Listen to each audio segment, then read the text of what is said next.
इस वक्त हमारे साथ मौजूद हैं उत्तम नगर विधानसभा 28S के स्थानीय आम आदमी पार्टी के नेता देवेश कौशिक जी। देवेश जी, बहुत बहुत स्वागत है आपका। नमस्कार। सर, सबसे पहले बात की जाए कि आपके जो ये वार्ड है 28S, इसमें जो मुख्य रूप से क्या क्या समस्याएं हैं? देखिए, समस्याएं सारी उम्र चला करती हैं। ज़िंदगी हो, व्यवहार हो, कुछ भी बात हो, समाज हो, परंतु जो बात है आपका जो मकसद है पूछने का कि वार्ड 28 के अंदर समस्या क्या क्या है, तो सबसे बड़ी बात जो आज है, एक निगम के अंदर जो जिम्मेदारी होती है हमारे निगम पार्षद को हम चुनते हैं, अपना प्रतिनिधि चुनते हैं। काम अफसरों ने करना होता है, काम कर्मचारियों ने करना होता है, पर एक जनता का प्रतिनिधि होता है जो उन कामों की देखरेख करता है और उनको निर्देश तक अपने कामों को करवाता है। तो आज हमारे जो यहाँ के निगम पार्षद हैं, हमारे केवल यहाँ के नहीं, दिल्ली के अंदर जितने भी निगम पार्षद हैं, आप देखोगे कि सभी का काम ध्यान सफाई व्यवस्था पर कम है, बिल्डिंगों पर ज़्यादा है। बिल्डिंगों से पैसा इकट्ठा करते हैं, उन्होंने अपने गुर्गे छोड़ रखे हैं जो जगह जगह घूमकर पता लगाते हैं कहाँ बिल्डिंगें बन रही हैं, और हर बिल्डिंग से पर लेंटर वाइज ऐसा पैसा बांधा हुआ है जैसे उन्होंने उसकी रजिस्ट्री कर देनी हो। सफाई कर्मचारी समय पर आते नहीं हैं, कहीं आते हैं तो वो बैठे बैठे बातें बनाते हैं, परंतु सफाई पे ज़्यादा लोगों का ध्यान नहीं है। सर, जिस तरह बात की जाए, यहाँ के जो स्थानीय निगम पार्षद है भारतीय जनता पार्टी की है, तो जिस तरह कहा जाता है कि दिल्ली में आम आदमी पार्टी सरकार है और MCD में BJP है, तो क्या कुछ यही कारण लगता है कि यहाँ पे विकास नहीं हो पा रहा? नहीं, देखिए, ऐसा नहीं है। काम करने की आदमी की इच्छा होनी चाहिए।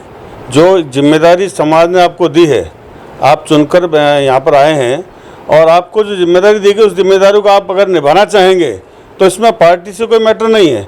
और ये आप जो निगम पार्षद की बात कर रहे हैं, निगम पार्षद आप तो एक तरह से ये समझिए, एक इलाके का प्रधान समझ लीजिए आप, कि इलाके का प्रधान है, उसके पास जिम्मेदारी है कि मेरी जनता का काम ठीक होना चाहिए। सर, क्या लगता है, जैसे यहाँ पे पार्षदों का ये कहना है कि हम काम इसलिए नहीं कर पाते क्योंकि जो दिल्ली सरकार है वो हमें पैसा नहीं देती? देखिए, ऐसा नहीं है।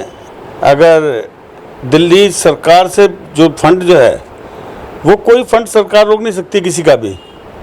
और जहाँ तक बात है, अपने MCD के फंड बहुत आते हैं, तो ऐसा कुछ नहीं, तो बहानेबाजी है।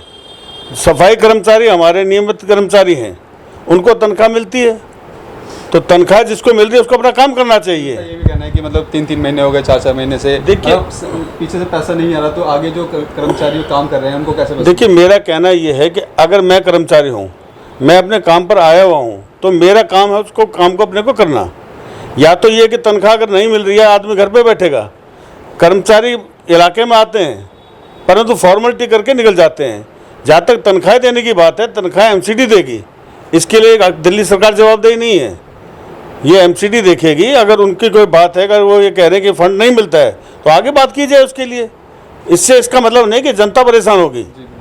सर, आपके अनुसार क्या लगता है कि जैसे जगह जगह कूड़े के खत्ते से बन रखे हैं, नाली नियमित रूप से नालियों की सफाई नहीं हो रही है, तो कैसा इस पर क्या करना चाहिए यहाँ के स्थानीय निगम पार्षद को, ये साफ सफाई मतलब नियमित रूप से हो सके? देखिए, अपनी टीम बनाकर या RWA से तालमेल बनाकर सफाई व्यवस्था को सुचारू रूप से करना चाहिए। जिस प्रकार से रोज़ आदमी को खाना चाहिए, पानी चाहिए, उसी तरह से इलाके के अंदर सफाई भी बहुत ज़रूरी है, जो कि नियमित रूप से होनी चाहिए। सर, यहाँ पे स्थानीय विधायक हैं वो आम आदमी पार्टी के हैं, लेकिन रोड की हालत की बात की जाए, अभी यहीं पे आपके सामने ही पे एक नाले का वो सीवर का ढक्कन खुला हुआ है, कुछ लकड़ी लगा रखी है, लेकिन कहीं ना कहीं मतलब ये विधायक का काम होता है जो ठीक तरीके से नहीं हो पा रहा। तो आपको क्या लगता है कि मतलब? देखिए, मैंने सबसे पहले बात शुरू करते इसमें कही थी कि समस्याएं सारी उम्र चला करती हैं। जहाँ तक आपने बात करी सड़कों की कुछ बातें हैं, आपने बिल्कुल ठीक कहा।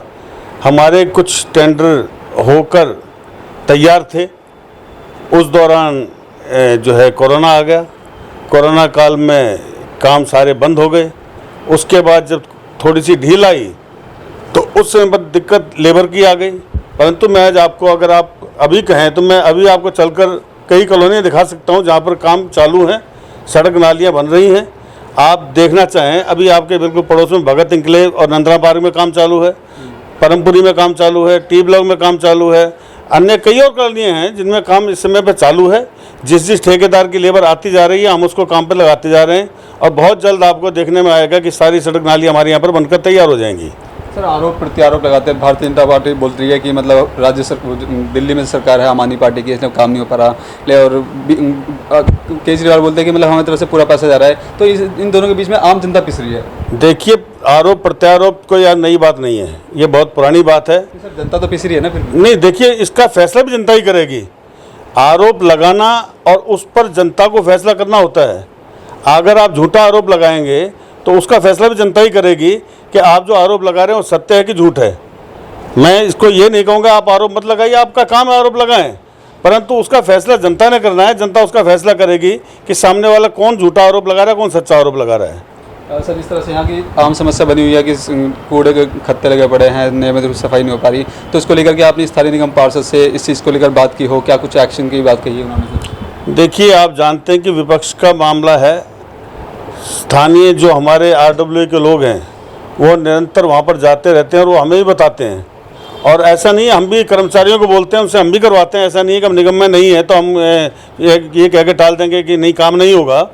हमारी जहाँ तक चलती है, हम कर्मचारियों से कहकर, अफसरों से कहकर हम भी इसको काम करवाते हैं, परंतु जो जिसकी जिम्मेदारी उसको अपनी जिम्मेदारी को निभाना चाहिए। और RWA के जो लोग हैं, जो चुने हुए अपने क्षेत्र के RWA के प्रतिनिधि हैं, उनकी बातों पर निगम पार्षद को ध्यान देना चाहिए। सर, आखिर में चलते चलते आप क्षेत्रवासी हैं, उनको क्या कुछ मैसेज देना चाहेंगे? देखिए, क्षेत्र के लिए मेरा मैसेज ये है कि जैसा भी आपने कहा आरोप प्रत्यारोप, जहाँ तक निगम की बात है, मेरा मानना ये है कि निगम का चुनाव एक बड़ा छोटा सा चुनाव है, इससे छोटा कोई चुनाव नहीं है। और निगम के अंदर आपको केवल उस आदमी को चुनकर भेजना चाहिए जिसको आपने देखा है, जांचा है, परखा है। जो आदमी लगातार आपके कामों को करने वाला है उस आदमी को चुनना चाहिए। इसमें पार्टी और उसका कोई मैटर ज़्यादा नहीं हुआ करता। व्यक्ति विशेष की बात है कि कौन आदमी समाज की सेवा में रुचि ले रहा है और कौन आदमी रुचि नहीं ले रहा है। आज होता क्या है, पैसे के दम पर, हवाओं के दम पर लोग जीत जाते हैं। उनका पिछले कोई रिकॉर्ड होता नहीं कि उन्हें काम ना तो काम करने का तजुर्बा होता है, ना उस बात के बारे में उनको जानकारी होती कौन सा काम कैसे लेना है, परंतु फिर भी लोग पैसे के लालच में, शराब के लालच में या अन्य बहुत से तरीके हैं जो चुनाव में होते हैं, उसमें वो लोग भावनाओं में बहकर अपने वोट को ख़राब कर देते हैं। मेरा निवेदन केवल ये है कि आप अपना वोट केवल उस आदमी को दें जो आपके निरंतर कामों को करता हो, आपकी सेवा में लगा हो, उसकी सेवा करने की भावना हो, ना कि नेता बनने की भावना हो। ये थे हमारे साथ देवेश कौशिक जी, जिनसे हमने खास बातचीत की। इनका साफ तौर पर कहना है कि इस बार MCD चुनाव में उन्हीं को वोट दे जो आपके कामकाज कर सके, आपकी सेवा कर सके। कैमरामैन अतुल के साथ में संदेश सक्सेना, दिल्ली न्यूज़ एक्सप्रेस।